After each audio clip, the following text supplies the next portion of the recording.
সংসদ ভবন থেকে প্রায় 2 কোটি টাকার সমমূল্যের ধাতব সরঞ্জাম হারিয়ে গেছে বা চুরি হয়ে গেছে।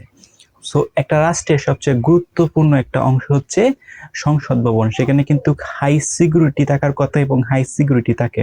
তো বাংলাদেশের সংসদ ভবন কিন্তু one of the most important একটা হচ্ছে সিকিউর প্লেস।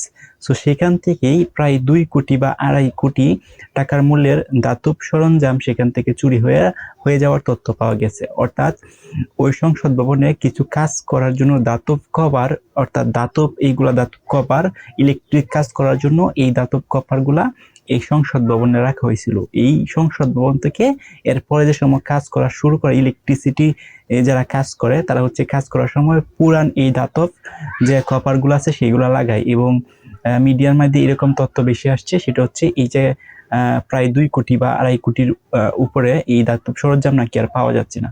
এখন পাওয়া যাচ্ছে না, দ্যাটস মিন সেখানে চুরি হয়ে গেছে। আর যদি চুরি না হইতো তাহলে হচ্ছে এই ধাতব যে সরঞ্জামগুলো আছে সেগুলো ডেফিনেটলি সংসদ ভবনে যেখানে রাখা ছিল সেখানে থাকতো।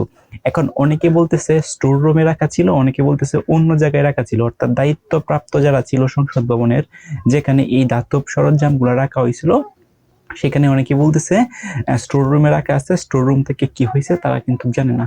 আবার অনেকেই বলতেছে স্টোর রুমে কি রাখা হয়নি। সো এরকম নানান কথাবার্তা উঠতেছে, কিন্তু কুচ করে দেওয়ার পর বা বিভিন্ন জায়গায় যেখানে সম্ভাব্য যে এই ধাতব কভারগুলো রাখা যেতে পারে সেখানে কুচ করে দেখা গেছে এই ধাতব সরঞ্জামগুলো নাই।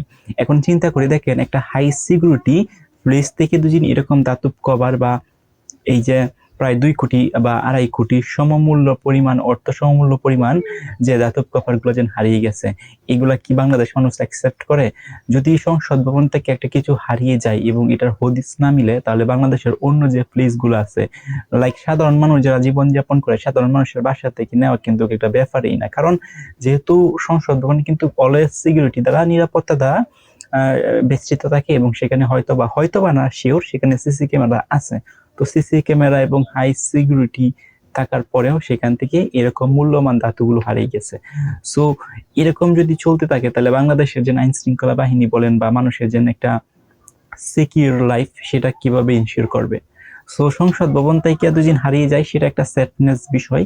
যদি অন্য কোথাও থেকে হারিয়ে যেত, লাইক যেখানে হাই সিকিউরিটি নাই, নর্মাল অবস্থায় ধরেন সরকারি কিছু কাজ করার জন্য কিছু ধাতব কভার কোনো জায়গায় ফেলে রাখছে বা রাখা হয়েছে, কিন্তু সেখানে সিকিউরিটি বা নিরাপত্তার কোনো ব্যবস্থা নাই, সেখান থেকে তুই এই ধাতব যে কপার যে ধাতুগুলো ছিল সেগুলো দিন হারিয়ে যেত, তাহলে কিন্তু আমরা সবাই নিউজটা শোনার পর একটা মেনে নেওয়া যেত যে না, এখানে তো সিসি ক্যামেরা নাই, এখানে তো হচ্ছে সিকিউরিটি নাই, এখান থেকে হারিয়ে যেতেই পারে।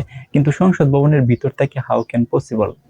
সংসদ যে ভবন আছে এই ভবনে তো অলওয়েজ নিরাপত্তা থাকে, সেখান থেকে কিভাবে হারিয়ে যায়?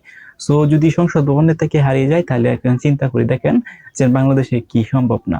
এখন হয়তোবা এটার একটা ইনভেস্টিগেশন করা হবে, অর্থাৎ একটা সদস্য টিম গঠন করা হবে যেন আসলে এগুলা কোথায় গেছে। তো আপনি যদি টাকার হিসাবটাও দেখেন, প্রায় 2 থেকে 2.5 কোটি, এটাও কিন্তু একটা মেসিভ নাম্বার। এটা কিন্তু 2 থেকে 2.5 কোটি টাকা কিন্তু আপনি যদি বাস্তব জীবনে হাতে নিয়ে দেখেন তাহলে কিন্তু হিউজ অফ অ্যামাউন্ট, একটা মেসিভ অ্যামাউন্ট।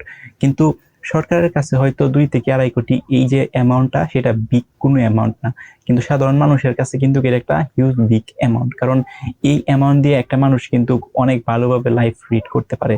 সেখান থেকে 2 কোটি টাকার সমমূল্যের এই ধাতব কভারগুলা চুরি করে নিয়ে গেছে যারা চোর। সো কারা চুরি করছে? হয়তোবা সংসদ ভবনে যারা ছিল তারা, অথবা অন্য কেউ। সো আপনাদের মতামতটা কি? কমেন্ট করে জানান।